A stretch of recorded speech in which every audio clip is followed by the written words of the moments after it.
Hey, what's up, y'all? It's DJ EC3, and we're back with episode 192 of Key Grounding the podcast. I am back with my host, Tony Donez back with you guys here. sir. What's up, man? What's up, man? How you doing, man, dude? It feels like it's been a long time. You know, guys, when basketball season ends, like we don't see each other every day anymore, so it's kind of weird. Like, you know, we have a long distance relationship I right know, now. dude. What's going on, man? Episode 20 was really good. 20 was that fun, was man. damn. What album were we talking about? We talked about We did the game. the We did the documentary. documentary. What album that was? Brought back a lot of memories. Yeah, one of the cool things about when we do these is like, you know, there's joints that we don't listen to every day, but when we did the documentary, I listened to that shit for probably a week straight, and damn, I forgot how good that album is. And I just went on a game binge too. Yeah. I actually put Purple Patron, the town yesterday for one of the boxes I recorded for yesterday. Nice. I was just on this game tip again. No, yeah, I went Doctor's Advocate. I kind of went in order. So, yeah. Oh, man, it's fun, man. We're gonna be episode 21 of What's in the Deck today. But what's new, man? What's been going on? Have you seen the Michael Jackson movie yet? No, in fact, me and Melissa were just talking about it last night. Okay. So I usually do like, you know, I have no problems going to the movies by myself. So there was a while where like on every Friday, I would head to the movies by myself and just check out. I didn't even care what the movie was. It was just so I could go and hang and chill and relax. And sometimes I'd go, dude, and I'd be the only one in the theater. I'd take my work laptop and I would literally work from the theater. Hell yeah. So, but that was on the list. I was thinking about doing it Friday, but Giselle and her friend were in town. We ended up going to lunch. So, but that might happen this week. Did you go? You should check it out. Yeah, definitely check it out. It's not what I thought it was going to be, but that's not a bad thing either, you know? Right. Yeah, they're probably not telling the whole Michael story, right? It's so hard to put. How do you put? We won't go on a big Michael rant, but we have Right. time, right? We haven't seen each other. How do you put a 50-year career in 2 hours? 2 Right. hours and 7 minutes. Well, and because it's such a complex career, like what do you include? What do you leave out? Like how do you have that whole story and not at least touch on all the negative shit? And there's some stuff You know they what I mean? couldn't. I didn't even know legally. I guess Yeah. there was another movie that was made. Right. 'Cause remember, this was to come out like maybe 8 months ago. Got pushed back because reshoots, but the reshoot was actually, according to reports, I don't know, man. Right. They legally couldn't include a lot of that. They had to find these old contracts from his first case and all that stuff. And Wow. And then the family was involved, so I'm sure there's shit that they didn't want out all there. the brothers were executive producers. So Oh, all wow. trying to get that. Oh, fame. even Tito, shout out Tito, he's getting some work. So check. I will. This is one thing I've realized. There's two things I've realized. I won't spoil it for you. But the first thing was, Thriller is the highest selling album ever, right? Yeah. The first thing that man did, I did not know this. You probably know this, but because you lived it, he went on tour with his brothers after that. Oh yeah, they put out an album right after that. Yeah, talk about doing the family one last favor. Oh, yeah. And Yeah. you see, they dive into that. Bro, I have that vinyl, like the original vinyl at the house. Yeah, somewhere. we have to show that. Yeah, I have the original Thriller vinyl, Oh, and I have the God. original the Jackson. They were just called the Jacksons, I think, at the time. And The Victory album, yeah, something like that. Yeah, and they're yeah, all yeah. like kind of it's all like futuristic and stuff. But yeah, I had that vinyl at the house. So, dude, that's how much control Joe had too. Now, Oh, yeah. like, damn, that motherfucker just had Thriller. Nowadays, I'm going on tour. He Right. could have done a 2-year tour off this album. He said, Yeah, nah, worldwide. I'm gonna go with my brothers and do this and get my hair burnt and shit. God, poor damn, that's kid. right. dude. I forgot about that. The Poor- Pepsi commercial. Yeah, no, all that just to help his brothers out. Second thing I realized, this wasn't in the movie. Again, no spoilers, but man, I did not know, which I should have known, but damn, that motherfucker died 16 days before his first show of that residency. Really? Just 16 days. I thought it was Damn. months out. The guy died 16 days before that first show, and damn, dude, That's just wild. Just kind of been on this dive of Michael. I'm like, man, I never thought about that. And yeah, dude, it's crazy. always Good movie, check it out. Highest selling biopic. I don't know where I rank it at, but damn, it's hard to beat. You know what's kind of a good biopic that people don't talk about? What's Love Got to Do with It? Oh, yeah. Tina Turner. People need that's Tina's a top strong. 5 one. And Tina's no one- strong. dude. You know what was a really good one, man? And just, you know, I don't know how much a hip hop crowd, you know, is really digging these, but the Freddie Mercury one. Yeah, Bohemian Rhapsody. Yeah, that was a good one. Bohemian Rhapsody. There you go. That was a Yeah. damn good movie, I man. thought it was good too. It has replay value. I just watched it on HBO Max the other day. No, that's a damn good movie, man. I don't feel like I'm a connoisseur of films, but if I could watch something on TV, not be on my phone, not be distracted, Right. it's a good movie. Yeah, And absolutely. Bohemian Rhapsody was definitely one of them. Ray's another one. Ray's a really good one. Um, Ray's a really good this one. is way better than the Biggie and Tupac one. I'll give you Oh that. yeah, Shout out to Michael's yeah. people. They did. The performances are great. The actor who played Michael felt like he That's did. that's who's Jermaine's son? Jermaine's Yeah. son. But That's Janet's pretty not in it. I can see why Janet didn't want to be in it. Oh I man, can see, see. I don't even want to watch now. If my girl ain't in it, I don't even want to Yeah, watch. dude, it's like Janet's. Yeah, man, you have to watch it, man. It's a good thing. What else is going on in the world right now? Anything rapping right? Any rapping No. stories? Saw Cameron got beat up by Jey Uso. Oh, yeah, that was some seen funny that. shit, dude. It's funny, and we're wrestling marks. Yeah, so, for sure. So we we probably haven't talked much about Mania since, but I guess it's just like a thing now. Just see Seth Rollins walked off the set of NFL Today, got fucking Cameron and Jey Uso, Pat McAfee's all over the place. Pat McAfee's all over, Jelly Rolls in the middle. So like the celebrity involvement, dude, it's Mania this year was a little weird. I always enjoy Mania. I'm not one of these that's gonna fucking hate on it. Yeah, Night one didn't have this. Yeah, yeah. But it being on ESPN and shoehorning Stephen A. Smith in there and making sure like it all had, I get it, man. Like if you want to build, you gotta do those kind of things. But it was definitely different, man. What did WrestleMania 1 through 3 do? Yeah. Same No. thing, There's bro. always been celebrity involvement. People. Like, Just the marks on, I guess the smart mark. Call them Right. smarks. Like, dude, yeah. what? No, it's always been that. Pete Rose got fucking tombstone how many times by Kane? Yeah, Like- dude, it's funny because they call it the Super Bowl of the WWE. It's their Super Bowl. Well, look at the Super Bowl, dude. It's nothing but a bunch of celebrities there watching, and like regular fans can't afford to go to the Super Bowl. So, like, it really is that same blueprint. Taylor it's just- Swift is all over Monday Night Football. Absolutely. When the Chiefs are on, dude. Like I Absolutely. feel like it's the same thing, bro. and we've talked about it a lot of times, but like, wrestling isn't always for the existing fan. Yes. I always said Vince was a drug dealer. Yes. He got us, and we were hooked for life. Yes, for sure. So he knows, well, now they know that we're always coming back no matter what. Mm-hmm. So now they're like, all right, how do we get the next group of fans? How do we continue this cycle? So it's not always for us, man. Like they know we're going to come, whether we're complaining or whether we're excited, we're always going to be there. So just appreciate it for what it is, man. In my old age, I'm definitely at that point of life, man. I'm appreciating everything for what it is. And, if I want to find negative shit, it's pretty easy to do, but I'm going to enjoy it. Hey, dude, we always want separating the artist from the man, right? And there's some things we can't because Hulk Hogan was a piece of shit. Oh, yeah. I We've watched always- that doc the last 2 Dude, days. so I watched this doc, right? I watched it all one day, mind you, because I lived through most of it. I didn't get that Hulkamania life, but that 95 WCW, Oh, yeah. really, really in my mind, like that made me a fan, Right.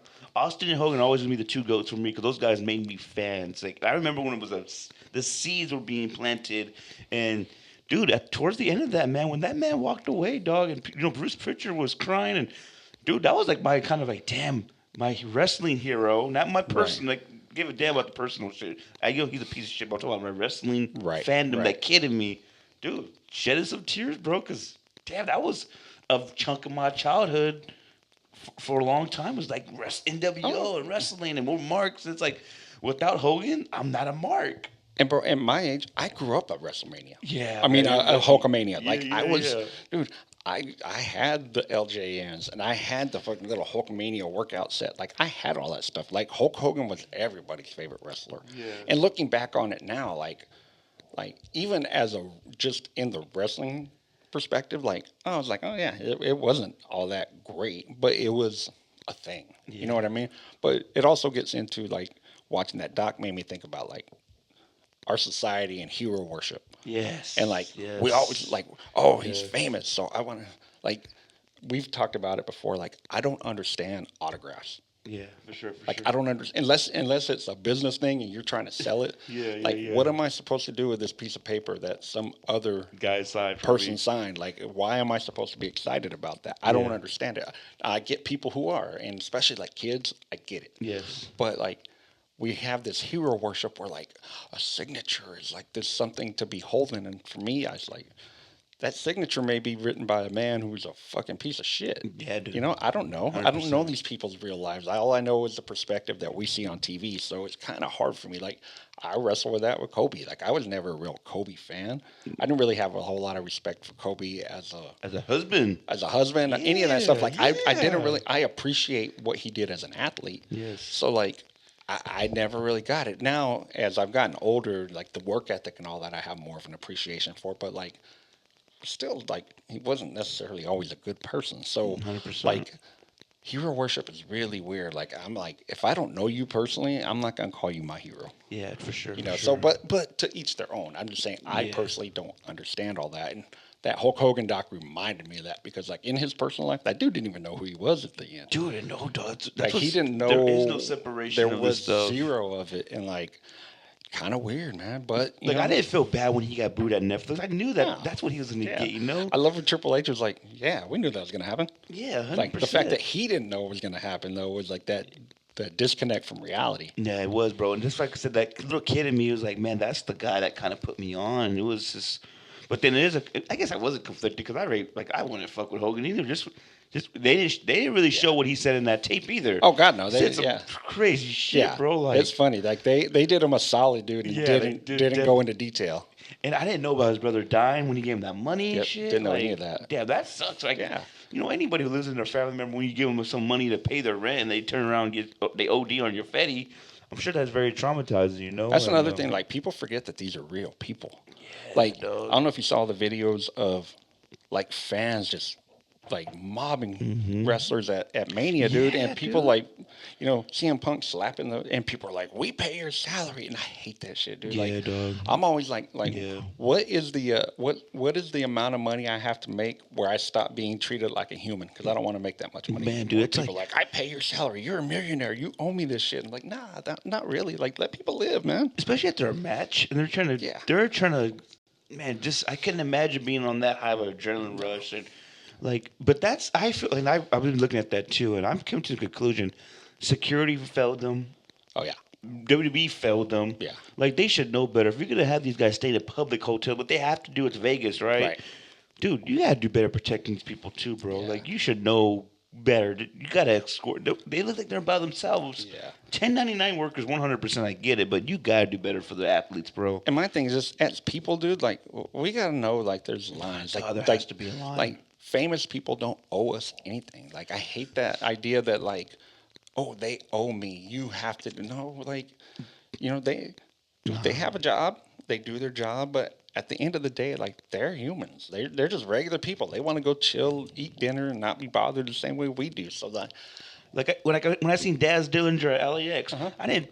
Hey Daz, like, hey, what's Daz? Love your work, bro. Bang. We're both moving. Right. And just Yep. and he gave me the fist bump. Cool. Like, dude, I know I've somebody who would go, you know, to the boxing shows and shit. I think they welcome it, but in public, I want to run up to somebody and be like, yo, I need the autograph, I need a selfie. Yeah. You No, know, it's- unless it's set like when Manuel set up that DJ Quick set up at his concert here in Right, right. Bakersfield. He's like, hey, just wait here and talk to Quick. I got the picture. I didn't get the autograph, of course, but like I said, autographs would have meant nothing because no disrespect Right. to Quick. But I just want to kick it one time. And, Right. you know, dude, he had a video at the time. Cool. He got me on video. I'm very honored by it. That was pretty much it. You know, I wish I would have got him on the podcast and shit, or Stat Quo. We're talking Quo, about. yeah. Like, such a weird time, though, bro. It is. I think It's just- very weird, man. And I come from a different. I always say I'm old, man. I come from a different generation to where, like, I don't know, like people want. Oh, I need the picture because I need to post it. Yeah, I need for to sure, put for that sure. shit on. Like, and that's.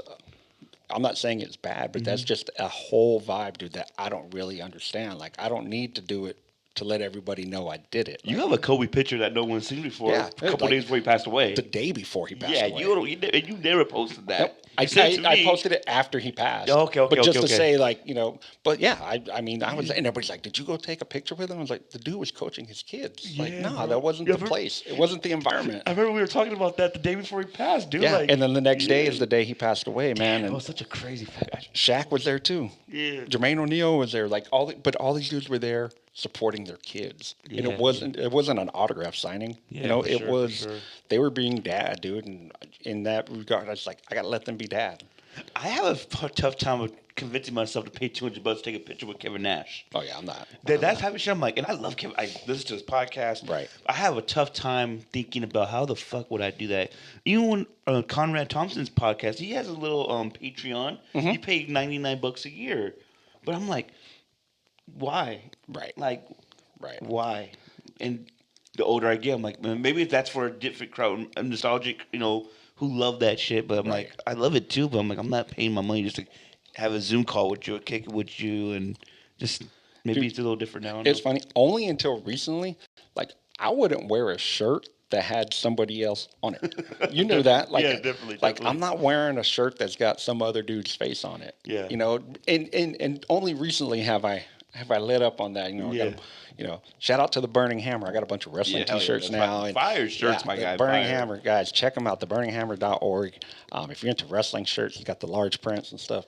Really dope, dude. And Tapped In sneakers as well. Both of them great shirts. But like only recently have I kind of opened up to doing that, and I got a lot more wrestling T-shirts, and then it's kind of spread into some baseball T-shirts and stuff. But like I just always had a weird time about that.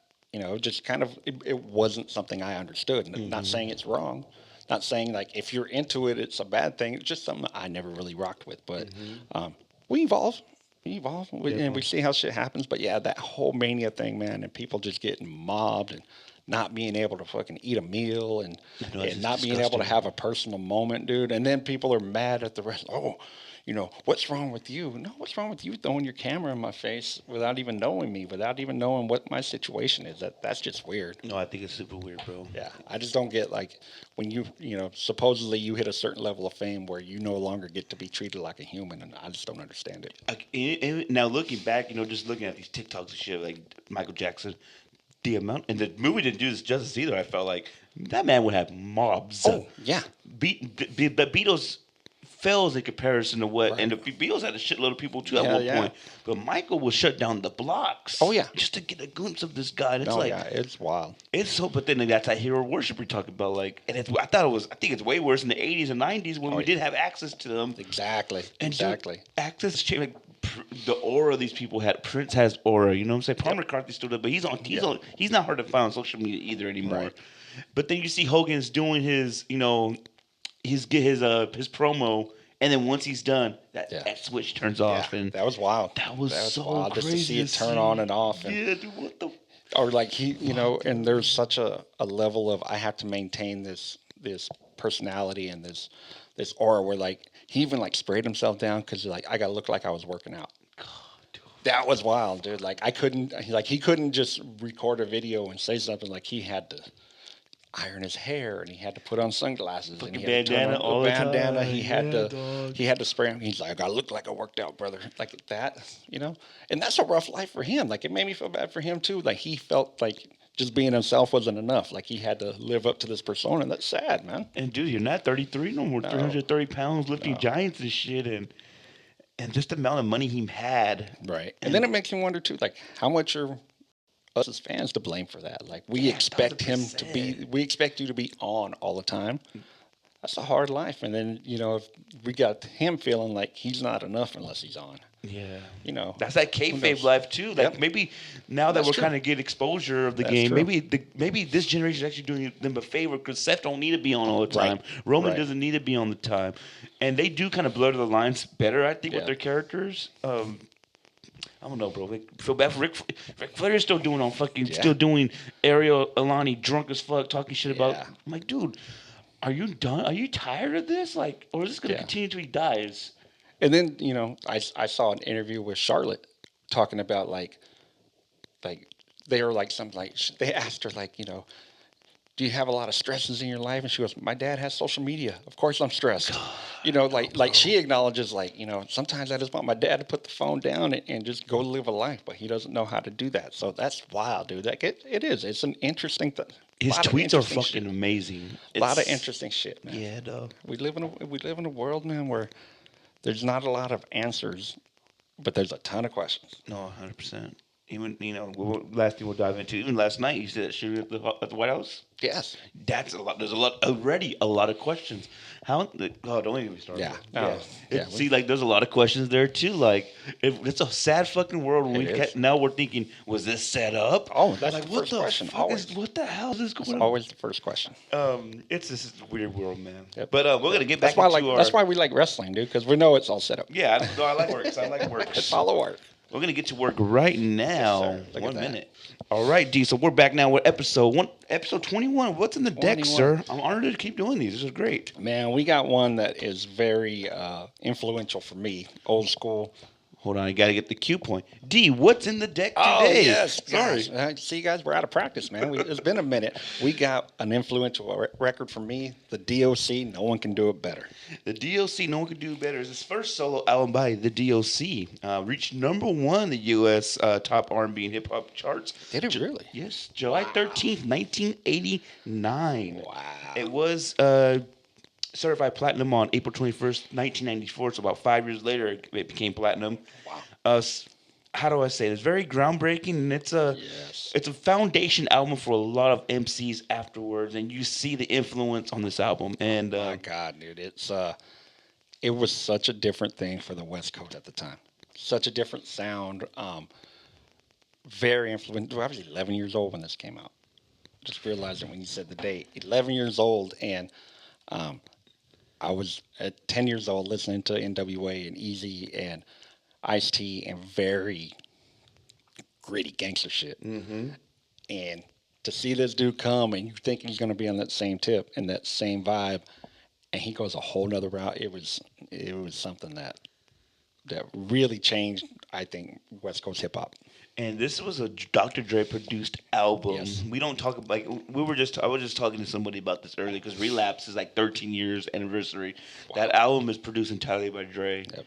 And I'm like, man, D.O.C. is entirely produced by Dre. Doggy Style was, but then after that, not a lot of albums are really produced by Dre. Nope. Too. That Marsh album, Missionary, but 1 through 12, man, this is like the foundation of the Chronic and Yes. Doggy Style, Yep. and you can hear it, man. And you, like you said, you do hear the Bomb Squad, that East Coast influence. definitely. That Run DMC. I feel like there's a Run DMC influence here. And I think I mentioned them somewhere in my notes here. And I think too, like, it's 89. People have to realize, like, early hip hop, there was a lot of rock influence in early hip hop. There was a lot of guitars. You listen to Run DMC's first 2 albums. There's a ton of guitars. Rick Rubin was heavy in hip hop production at that time. That dude is a rockhead at the end of the day. Like, that dude's also produced fucking 9 Inch Nails and produced Chili Peppers and produced some of the biggest rock acts ever. So that vibe has always been there, man. And you hear a lot of it in this album. And I love, like, dude, and I don't know if I'm crazy for this, right? This says here, he has a Jamaican accent for this. This is really Relapse inspiration to me because people shit on Eminem for the accents. He's not the first one to do accents and make it your own. And the one, here comes the 2 to the 3 and 4, very reminds you of Snoop a little bit. Like, absolutely. Like, you hear all of it, dude. And it's funny because as I'm listening, like, there's bars that are sampled as hooks and future West Coast songs. And I'm like, oh shit, I forgot that. Like, he said that originally. But yeah, dude, that accent, that was the first thing you noticed. That was so different. And it makes me think of early Kendrick. I remember somebody on one of your Instagram, this is when you were early Kendrick stan, and they were like, he sounds like he's got this weird accent, like he's not from the West Coast. And I mean, same thing right here. Yeah. Technically, D.O.C. wasn't from the West Coast. He's from Dallas, Texas. But, like, he was on that West Coast vibe. But right away, you hear this kind of Jamaican accent. You're like, whoa, what the hell is this? Yeah, definitely. I enunciate well, something you could tell. I am not illiterate, not even a little bit. Like, the way those kicks, the way that the beats really match up with his flow on these songs, too, man, is very unique. So good, very unique. Such pocket, there's that word again. We say it damn near every episode, but you jump in a pocket and you ride a beat, and first of all, the beat drops. Yes. And it's just, my God, yes. And Dre, right off the bat, letting him, establishing himself and putting his stamp on this whole album. And then the accent comes in, and then the whole style's in the pocket, and he's rapping about shit that's not really very West Coast at all. You know, there's no guns mentioned in this. There's no gangs mentioned in this. Like it's just spitting. And this is like I was, saying when we walked in. This is kind of like Dre's perfect experiment. Yep. And his production, man, just and the hook being so sampled, that East Coast influence, I felt like too. This is the beginning of a lot, man. And it's weird to say this, but D.O.C. is so raw still in this album. This is his debut album. It sounds so polished now that we hear it, but man, it's very. We got robbed of a lot. You know what I'm saying? We definitely got robbed of a lot. We do a lot of what could have beens on this show, bro. Like we've done the Young Buck being king of the South, king of the South. Like what could have been if 50 had kept making records? What could have been? Like this is he's a one and done here, and we'll get into probably why I'm sure down the road. But enunciate well so that you can tell I'm not illiterate, no, not even a little bit. Like that was such complex rhyme style. Like that was like Rakim was doing that. East Coast dudes were doing that, but on the West Coast, nobody was doing shit like that at the time. 100%. And that's why I was thinking. So I was going to ask you. I feel like these flows, they're not that Snoop Dogg laid back flow. This is I'm in your face and I'm spitting and I'm spitting some. He's attacking. He's dropping knowledge a la Rakim, and it's nice to see a different version of that. Yeah. And it birthed a lot of styles. Even like when he says the D.O.C. and he spells out performing like. Yes. Crooked Eye does that shit a lot. D.O.C. has influenced a lot of people the way he flows, bro. Absolutely. I love it. And just the cadences again, but the way the pockets. We always talk, like you said, we talk about the pockets. The man's flowing, and it's so crazy to hear still, man. I love it. I always love this album. You know what else I noticed about this album too is this first song, and then he hits it a couple different 4 verses. Yeah, no, 4 verses like. Yeah. There wasn't dudes doing 4 verses in a song. Even some of like the most lyrical dudes weren't going 4 verses, and he's carrying. I mean, there's not until the last song. There's no features. There's not a bunch of people talking on it. It's him rapping. Yeah, dope. And for that, the opening track is funky enough, and just him and Dre, man, that is a combination of this could have been the Eric B. and Rakim situation if I think. Sucks that some of this stuff does not work out for Dre. We talk about the Detox. What could have been with Stat? Could have been with the G-Unit game. Rakim. D.O.C. What could have been with Death Row? A lot of things haven't worked for him, and he's still as successful as hell.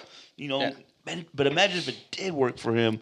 Talk about being resilient, bro. Yeah. And Dre has always been about like reestablishing himself. Like he's constantly remaking himself. Like I was this and I made this sound. Okay, well, it's not working out for me. I'm going to do this. I'm going to make this sound, And he's always willing to, he's not willing to settle. He's always willing to upgrade. There's never content. Okay, I'm at this level and I'm as high as it gets, but I want more. I want to be different. And he'll go take a chance. And shit like this is why he was able to, He took a ton of chances in here.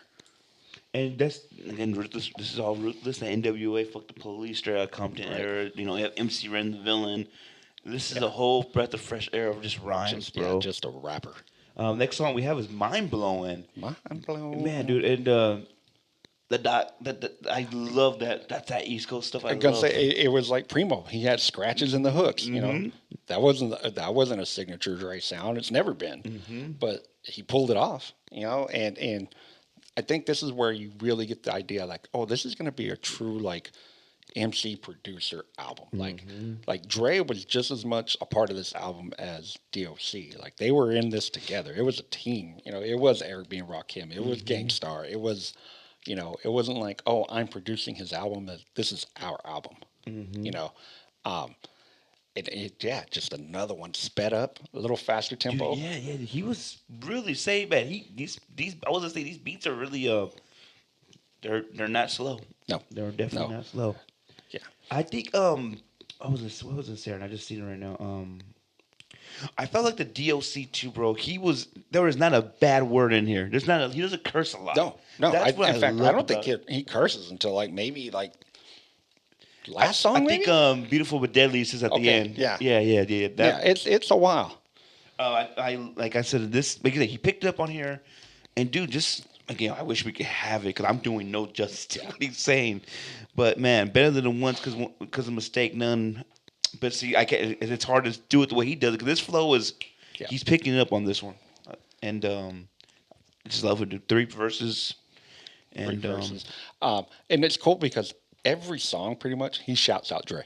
yeah, for sure. There's a like he realized this this team has to work. It's not just gonna be me. It's not just gonna be him. Like Mm-hmm. I'm gonna give him credit throughout the entire fucking album. Mm-hmm. Dre did this. There's songs with there's titles with Dre's name in it. Mm-hmm. Like he's making sure like I'm shouting out this dude because I realize how big of a part he's playing in this album. And I love the drops on this album too. When this beat drops and dude, it just and the combination, dude. I don't know how Dre, especially this early Dre, the samples that he puts together on this Ton thing, of samples. dude. It's And, crazy and how I made this work. and it's funny because like there's some samples in here that have been used 1,000 times in hip hop, Mm-hmm. but Dre flips them in a way and it's like it's different than everybody else, And there's a couple there's a couple of producers who do shit that way, Mm-hmm. but when we're talking West Coast hip hop, we're talking about Dre's production, and it's so like it's iconic, man. Like it's just there's so many styles that he birthed early on, Mm-hmm. and he was just taking chances. Like everything was just he there's 8 songs on here, and there's fucking 8 different styles of Dude, production. yes, It's yes. wild.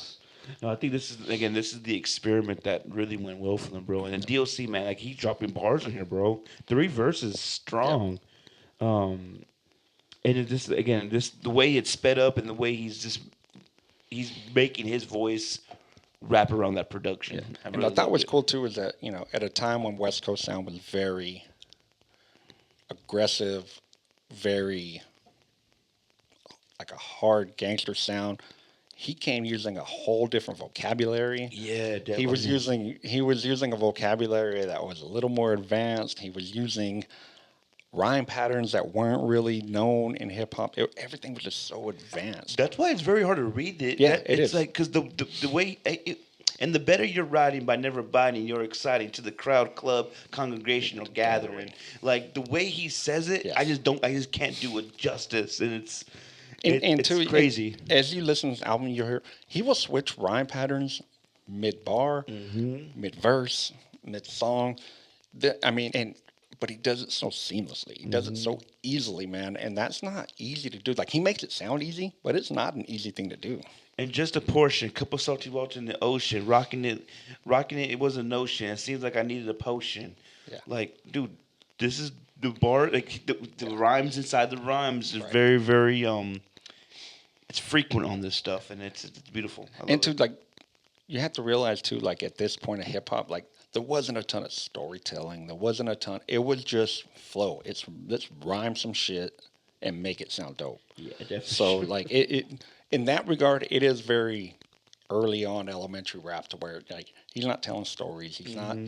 He's not dropping like jewels on how to live life, that type of shit. He's dropping jewels in the hip hop regard where I'm going to say some really clever shit and make it sound really dope. Definitely. And that was what he did through this whole album, better than maybe anybody at the time, other than maybe a Rakim,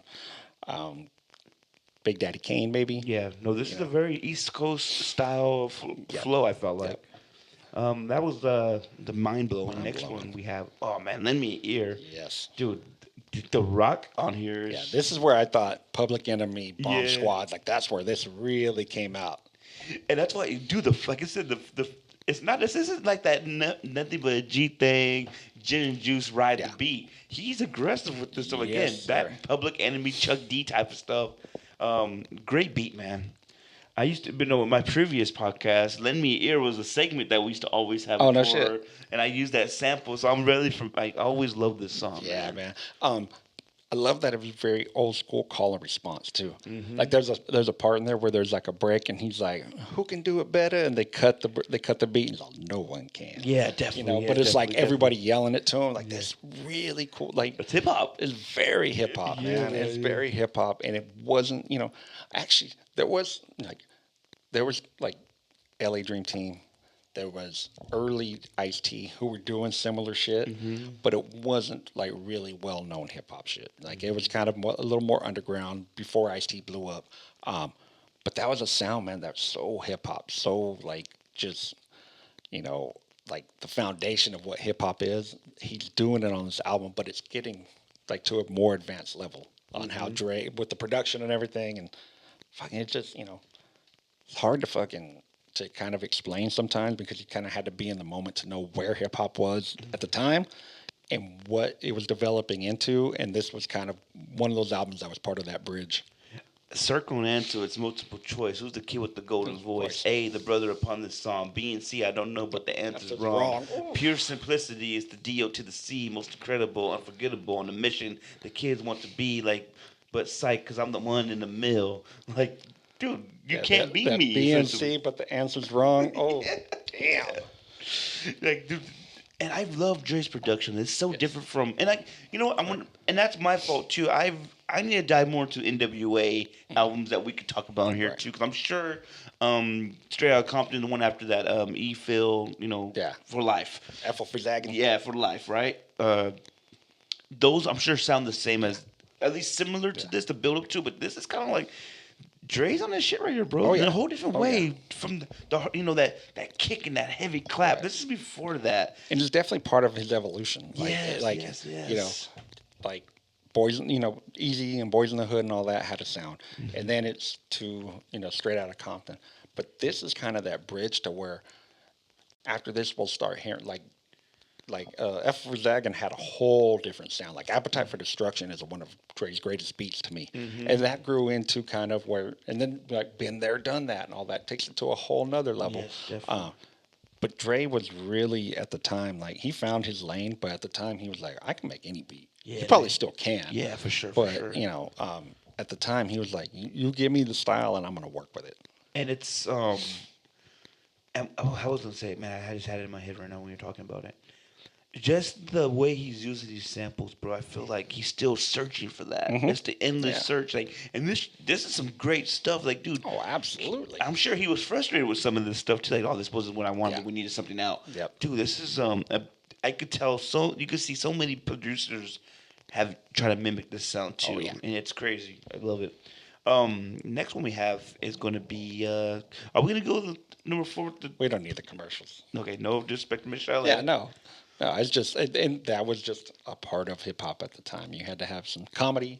You had to have, and honestly, at that time too, they were probably trying to get people on the record to get them paid. Like if I get Michelle on a, that was Dre's girlfriend at the time. If I get her on a record, she gets paid. So that may have been part of it. Let the bass go. Dude, the way this drops, you've been denied, although you tried. So I intervene and make your life feel like a tide. Good and Lord, then too, bro. like at this time, like.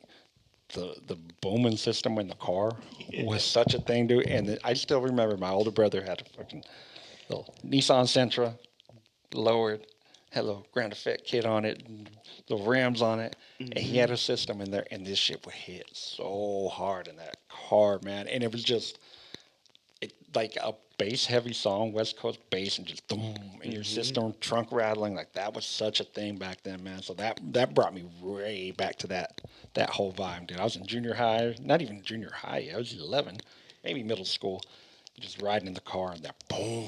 I wish more rappers now would see that this man and the way the sport of rap back in the day. I'm sure you could co-sign. Wasn't around in '89. You proved you're the best by what you can spit. Oh, yeah. You can prove it. You don't have to say, fuck this, fuck that, your mom's this, suck that, shake that. This is bars. What can you put on these beats? And you got to put bars on this thing. Again, I don't see one cuss word in this. Nope. And a rap introduction, the sucker's destruction. Yeah, I'm all involved when I start conducting. The lyrics are the maximum. I stated facts in them. Chumps never try to break them down knowing I wax them. Like... It doesn't sound what, maybe what Crooked I would do now, but this is how... That was the foundation of it. Yes. No, those complex rhyme patterns. And there was stuff, too, that wasn't, that was not done a whole lot in hip-hop. Like they would stop the beat for him to hit the punchline. Things like that where, boom, boom, boom, and then they would just go a cappella, let him hit the punchline, and then it kicked back on. Like, those type of sounds, man, like that wasn't being done a lot in '89, man. And so, what you hear, Kendrick does it all the time now. Guys, the whole TDE crew, like Black Hippie, they all do that stuff now. But this was some of the early on shit that made that happen. Ice Cube took it to a whole nother level too. Definitely. No, those dudes became rhymers on top of being fucking gangster rappers. And this is again 4 verse song. And dude, Crazy. I just love this beat, man. This beat was one of my favorite ones on here for sure. You know what's funny too? I noticed, and it's such an early hip hop thing is, fucking dude spells out his name in every song. God, That's yeah. such a hip hop The thing back deal, in the day. yeah, You know, Big Daddy Kane used to spell out Kane all the time. You know, yeah. fucking KRS's whole name was an anagram for like a Mm-hmm. whole, was it knowledge reigns supreme. Yeah, You definitely. know, so but these dudes used to spell out their name. It's such an old school hip hop thing, man. It kind of took me back. Oh, I love it, man. I love it. And let me see. After that, we oh man, beautiful but deadly. Yes. This is my Run DMC track. Yep. This was always. Then we kind of get that Dre Yes. clap, and Yep. it's a Yep. foundation of what Dre would do in later years. But man, and a storyteller at this time. And He's a that's what I story. said. This is the first like his kind of foray into telling stories, man. And Mm-hmm. the dude could do whatever he wanted. To be honest with you, like we got cheated to see just how big he could be and how much range he had in his style. But this was like the storytelling joint. And she's a rich girl, but not the ordinary, extraordinary, a little too much to carry. The way he would enunciate his rhymes on here too, man. Yep. And Yep. just a hype track like that, and the voice, a perfect combination. I felt like. Yep. And he said it in the first album. He enunciates so well so that you can tell. Yeah, for you know. sure, for sure. And he was very clear, but in a sped up way too. Like some of these songs he sped it up, but it was still clear. It was, you know, we've heard the Bone Thugs, Mm-hmm. and shit. I'm still seeing videos where I'm like, damn, that's what they said. Yeah, you no, know. 100%. But he would flip shit, and there's a couple songs where he really goes in and does the whole kind of tongue twister thing, and but you hear every word. Definitely. That's a skill, man.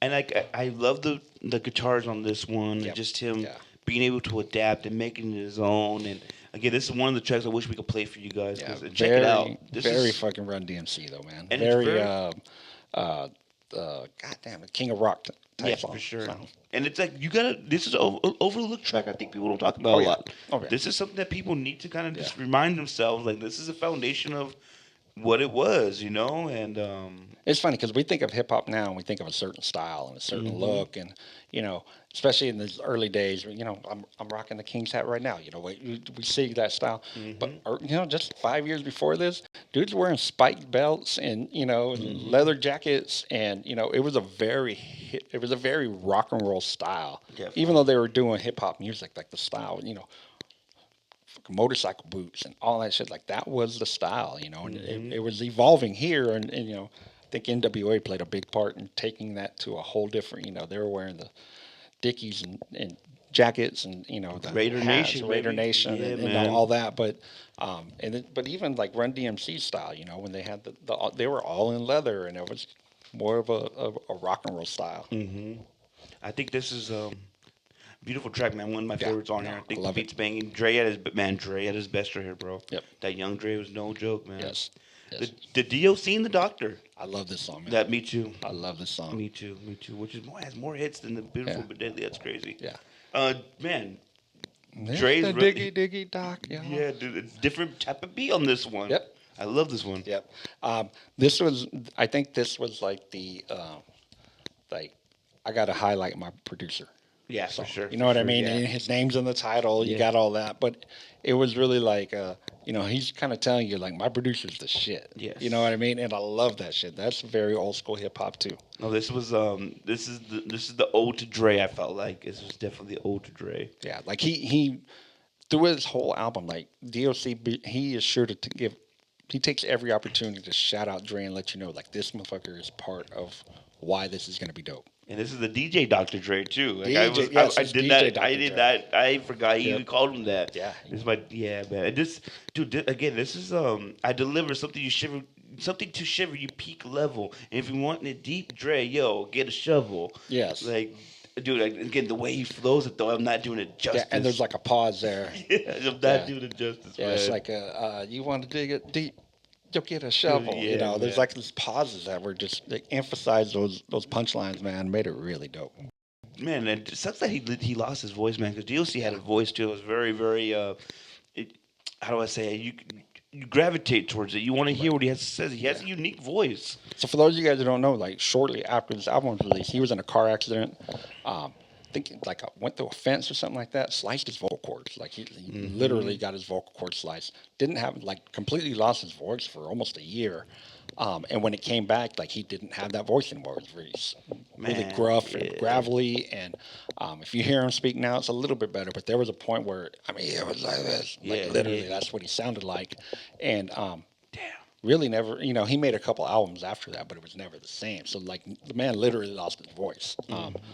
So it was just never the same. So it's definitely one of those like what he's like Brandon Roy, man. Like, oh man, the dude, he's Greg Oden. Like, the dude got hurt. What would have been if he didn't get hurt? So that's another reason why he has this kind of this aura, this he's almost like this legend of damn, what could have been on, especially in the West Coast. And he's a legendary ghostwriter now. Oh yeah, He's the done dude it. has been part of every major West Coast hip hop that you've been.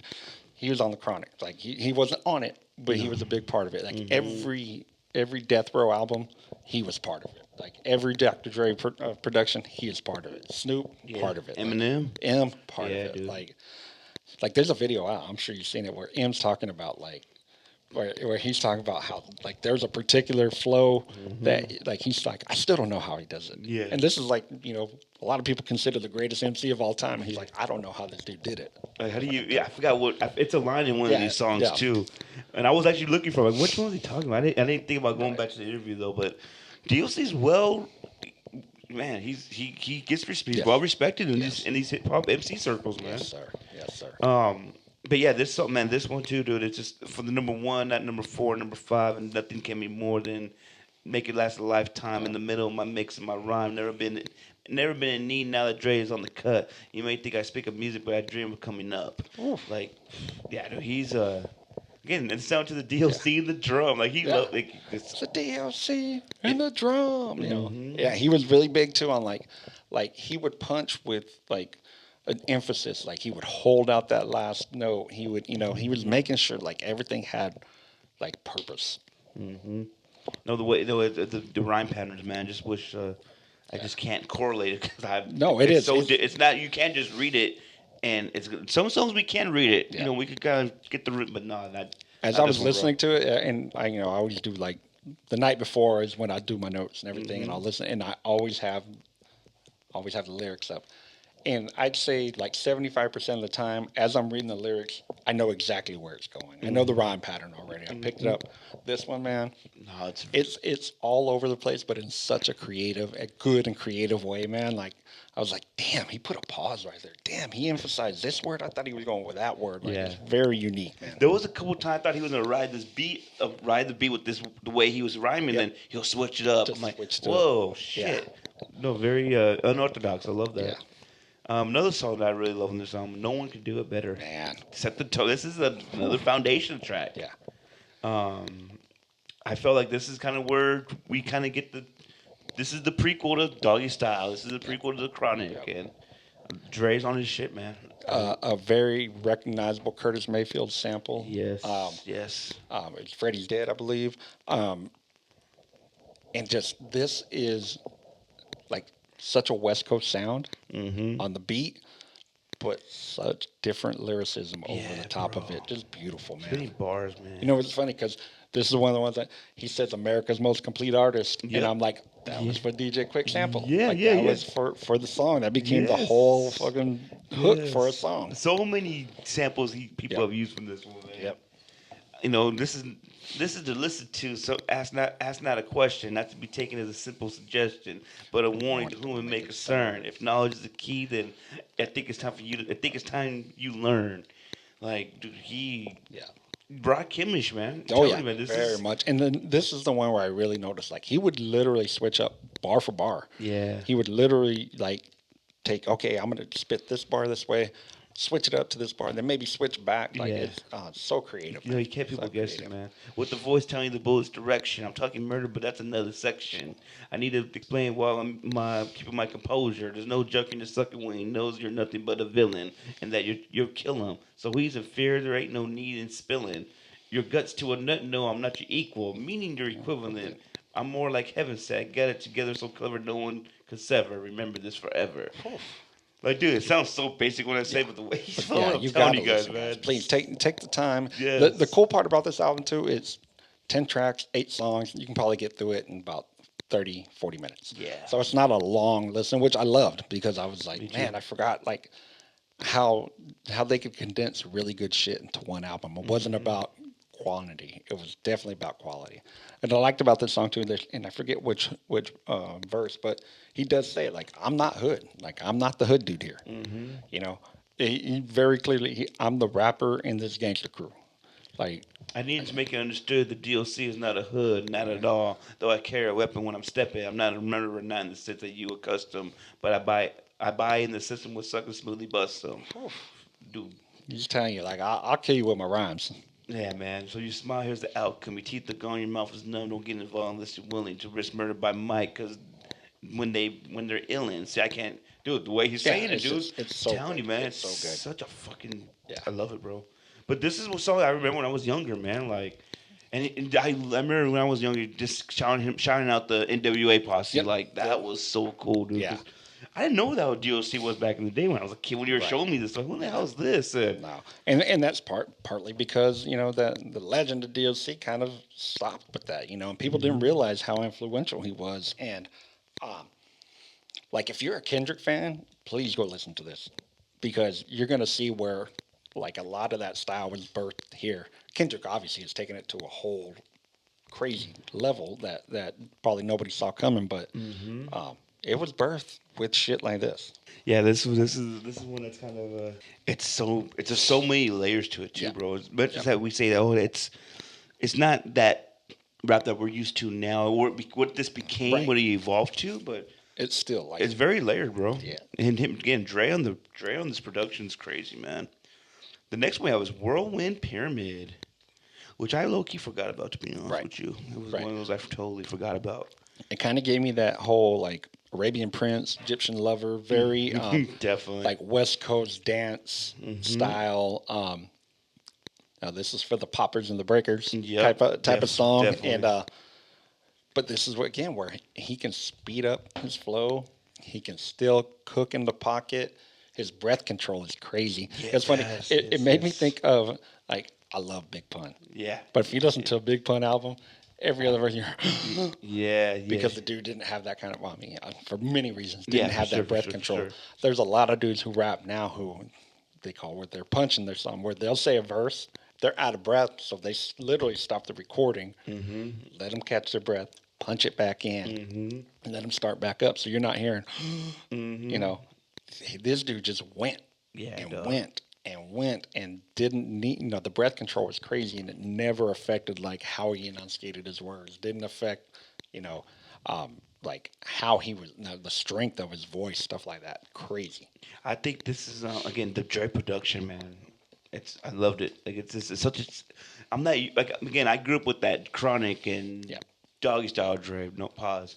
This was man. Just that influence, that East Coast influence, bro. This was like that.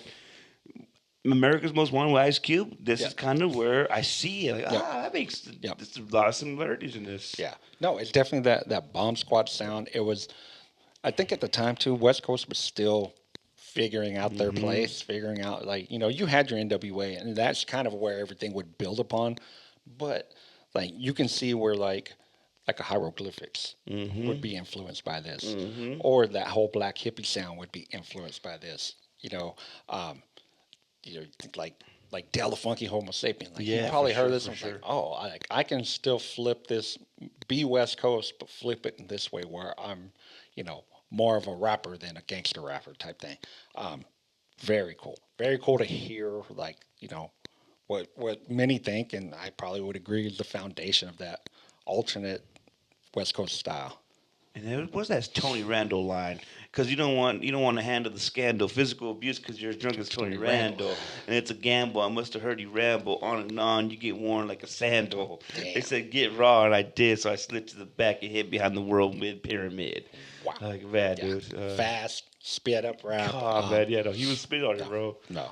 Reminds me of like a Big Daddy Kane sound. Like I think of like I Go to Work, that type of song, where it's just very like I'm coming, I'm coming. And I'm strong enough to reach them. They said they want to learn, so I'm gonna teach them. Amplified by a microphone, my point is known. So yo, leave the pad at home. I'm down with the sound, so that much I can feel it. If there's a deal to be dealt, then I deal it. Oh man, dude. You know, too, and I just realized because we've mentioned a few times, like he may not have even known at the time because I don't know how old he was when he made this, but I'm assuming he's fairly young. But like he's constantly talking about teaching. Yes. And how he's a teacher, and kind of, you know, kind of foreshadowing the fact that people were learning from him after this because he didn't really go on to do much after that because 21 years old when he dropped this. Fuck. And he was already talking about how he was teaching, and he really was, man. Yeah, for sure. Next song, we'll Calm 2 with MC Ren. Yeah. We'll pass that. The Formula. Probably the most famous track on this album. To me, dude, this is perfection. God, dude, this is beautiful. This is beyond perfect. Yeah. Got the Marvin Gaye Inner City Blues sample. Yes. The flow on here, like it's the perfect marriage of a flow and a beat. Like this is just it's perfect to me. High energy, flowing with the wisdom, sense of a rich man, knowledge in the rhythm. Man, dude, the way, how I say it, very godly. In the hip hop world, bro, the way he drops, like it's legendary. People know this. Like, when you, I don't know, dude. Again, this is another track. If you want to be a rapper, this is the one you got to really. This is how you come. People are gonna listen. This is how you keep someone's ear. This is how you stand apart from everybody. And one of the coolest bars I've ever heard. Creative, so I'll never be regarded as a regular. More than just a little bit better than my competitor. You should never underestimate the fashion I hold for the stage while I'm cooling or crashing. Talking about the conception. More than just a little bit better than my competitors. Yeah, oh, my God, dude. Like, the way he just flipped it, and the beat is just riding the entire time, man. It's. And then you hear Dre for the only time I think you hear except for maybe the grand finale, it's the Formula. That is the West Coast. That's G-Funk. Yes. This is the G-Funk. Yes, this is absolutely. This is the birth of G-Funk right here. This is a flow that, shit, I don't know if we've ever heard like this in hip-hop. Again, in West Coast hip-hop at least. He slows it down here, too. It's like a message that only I can understand. But for those who want to comprehend, will again be in the midst of a brother. Unlike another in any way, because they don't play, say what the others say. Originality is a must whenever I bust. A funky composition is crushed, and I trust that you.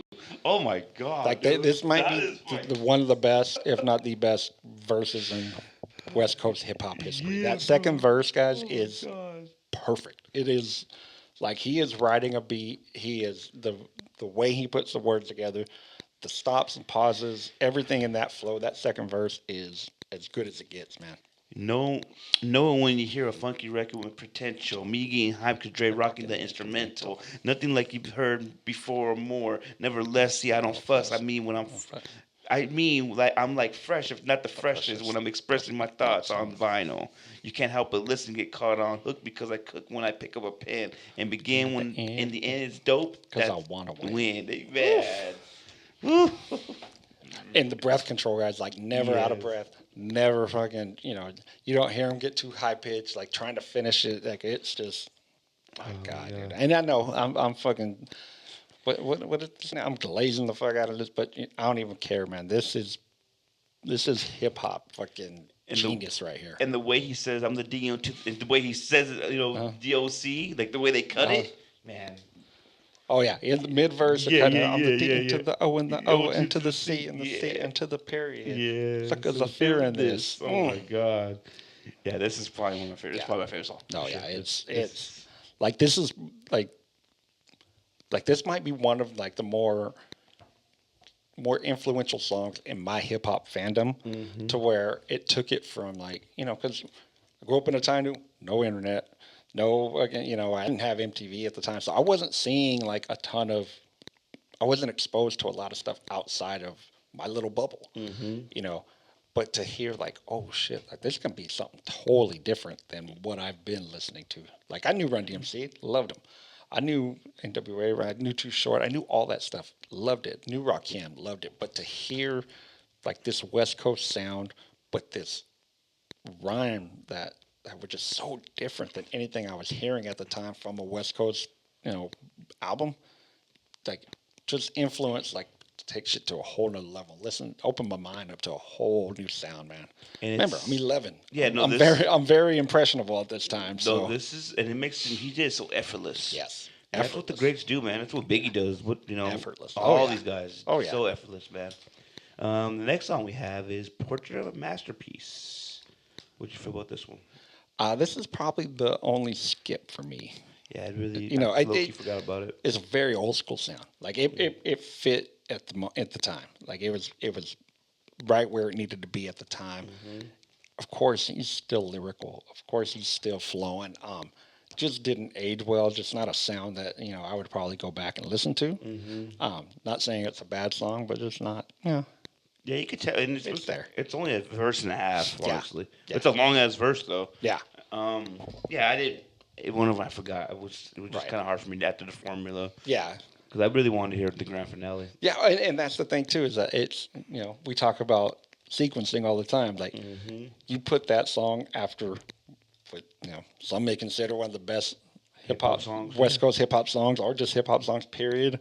And then the grand finale where like you have the dudes who were probably the biggest in West Coast hip hop at the time, like this posse cut. Whew, it's in a bad position.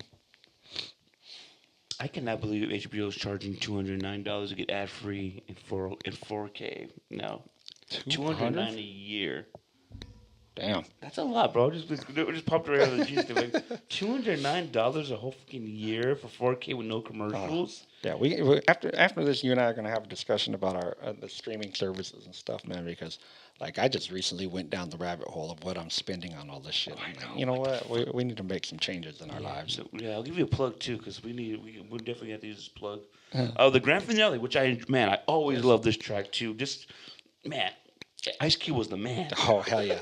Yeah, Ice Cube was the man, dude. The posse cut was such a big thing back then, dude. Yes. Like we get them now because like we have Wu-Tang, who was the whole crew was a posse. Like the whole group was an actual posse of people. But back then, dude, it's like, all right, we had this record label, and it's like this dude does this and this dude does that, and there's this group of two here, and then they all come to this fucking like Voltron, dude, and they all come together, and this one right here, man, like.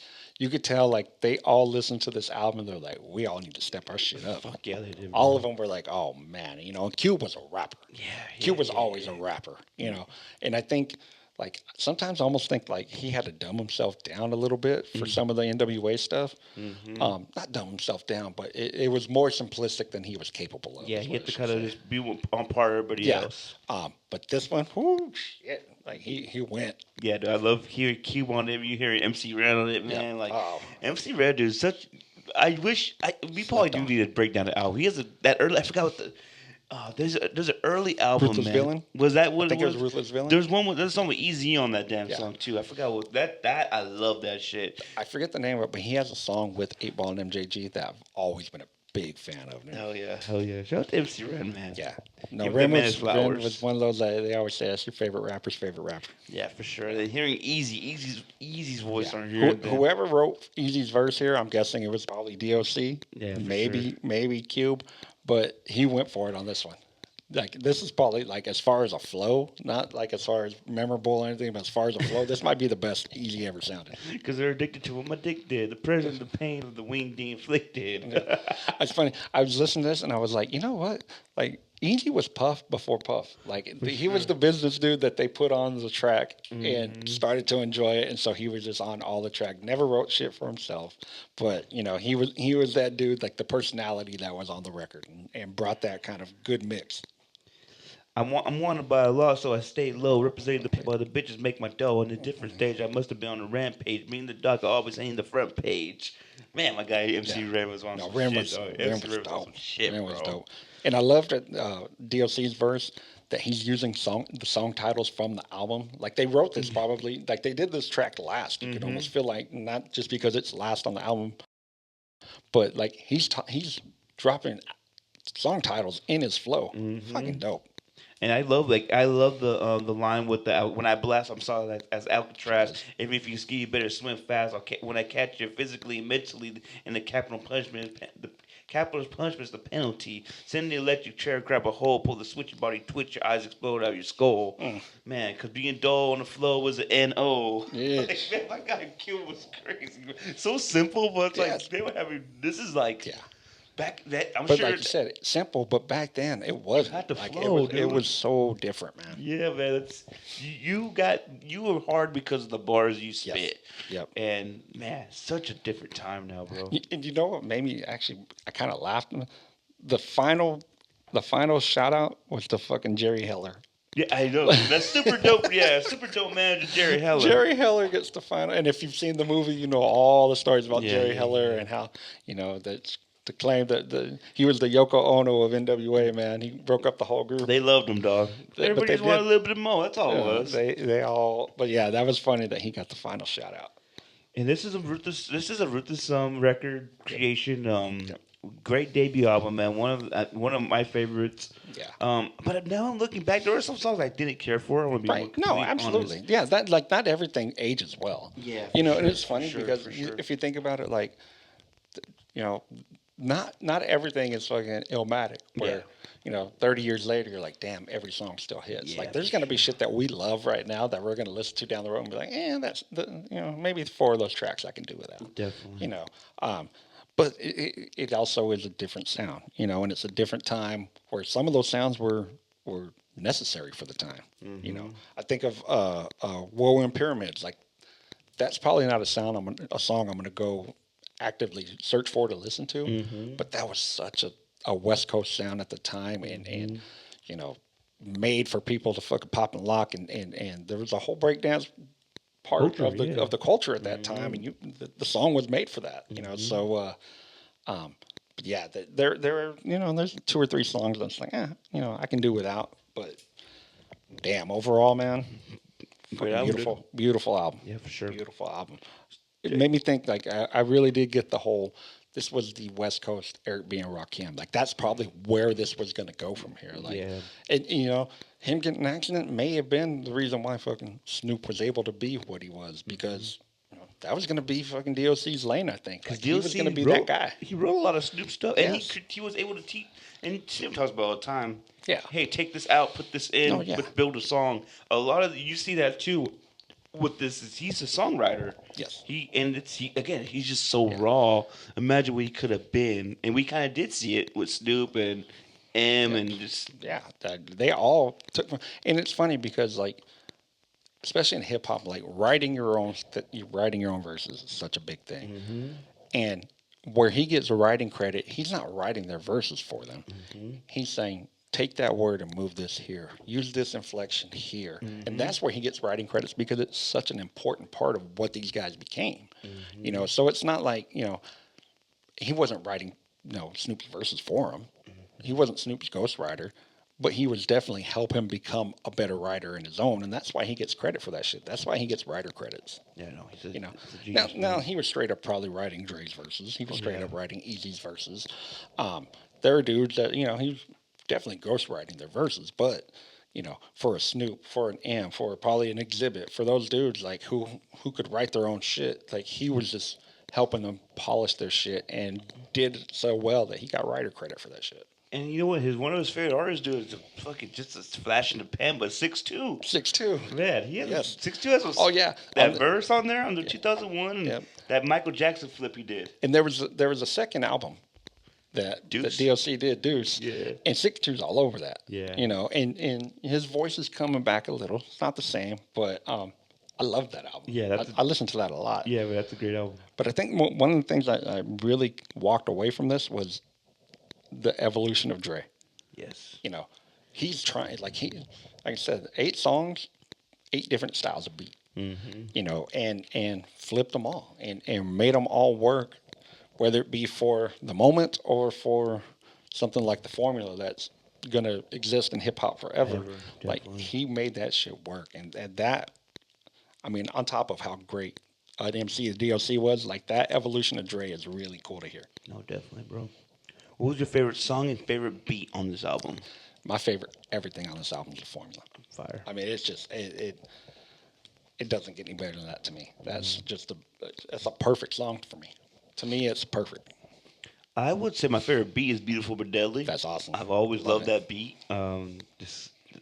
Just that man Drake killed that. Yeah. And it's still a D.O.C, but I just love that. And my favorite song is definitely "The Formula." That's the one I could rap right now for you without listening to it. Yeah. And I just wish that we could. Again, we're gonna have to figure out a way one day when we could say, "Hey D.O.C, let me play your shit Right. on my Yeah. podcast." Yeah. This- DOC, if you're listening, we love you. And if you would let us, even just one song, just so we can show everybody how great your shit is, Yeah, man. we'd appreciate it. And it's crazy. It's funky enough, and the Doctor, the D.O.C. and the Doctor were the first two singles released. I knew Funky Enough. I had the cassette single Oh Funky my Enough. God. It may be in a box in Oh my my mom and dad's God. house somewhere, bro. But like, and it was it had like the little sleeve cassette slid in there, and it was just him. It was very similar to the album cover, but it's just him standing. If I remember right, he's got like his arms folded, and he's standing in front of that statue that's like King of King, Lord of Lords. No. In fact, that's it right That's there. right there. That's it right there. That's so tight. Yep. Oh man, That's so tight. dope. So dope. You know what? Now that this, a lot of this stuff was used on games, video games. Really? Yeah, Grand Theft Auto, NBA Live. I'll never forget NBA Live, bro. No shit. Or was it Madden? See, here says Madden. They used the DOC. I think it was dope. Madden, bro. That's So dope. yeah, shout out to DOC, man. And You know what's funny is I grew up on a Nintendo, so we just turned the sound off and had our own soundtracks going. So Yeah, that's how for I've sure, always. for I still sure. play games that way, dude. Hell I turn yeah. I only play one game. I play MLB The Show, but there's never the volume on, and it's some hip hop, like usually hip hop playing in the background. I like it. Yeah, you guys were able to do that shit on the system. No, we had to turn Yeah, our shit down and Yeah, bring in the remember that. boombox. That's why I love Gorilla Black's Compton. Shit. That was episode 192. Damn, dude, we're getting through these, man. This is the 21st edition of What's in the Deck. So it's funny, man. Like I said, I think you mentioned it last time. My older brother, like we talk hip hop all the time. Like my older brother just learned how to send fucking DMs and Instagram and how to share stuff. So so like we're sharing shit left and right. And like 5 days before you told me we were doing this, I told him, I was like, damn, we need to do the D.O.C. on our show. Hell So yeah. it's fucking perfect timing. And we're gonna do another debut album Okay. next week because I've always wanted to talk about this album with you because I've always had mixed feelings, but now the older I am, I'm like, damn, yes, this is different, but it was different in a great way because we're gonna talk about America's Most Wanted by Ice Cube. Oh my God! Yeah, we need to talk about that, like, bro. Well, we talked about that Bomb Squad sound. And Yes. right here, man. And this is kind of that. This is the peak prime Ice Cube, in my opinion. Yeah. And we're gonna talk about that in the next episode, hopefully in a Cube. couple days. Yeah, Cube breaking off, going solo was a big thing, man. And yeah, America's And Most Wanted was. This is ranked number 33 on the top 100 greatest hip hop albums. So damn, dude, we still got a lot of albums to talk about now. Oh, that I think yeah, about it.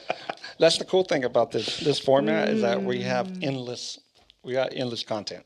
It's sick. Yeah, we're gonna get it, man. Cannot wait, bro. So D, we are DJ EC3, Tony Donez, and we out. thank you.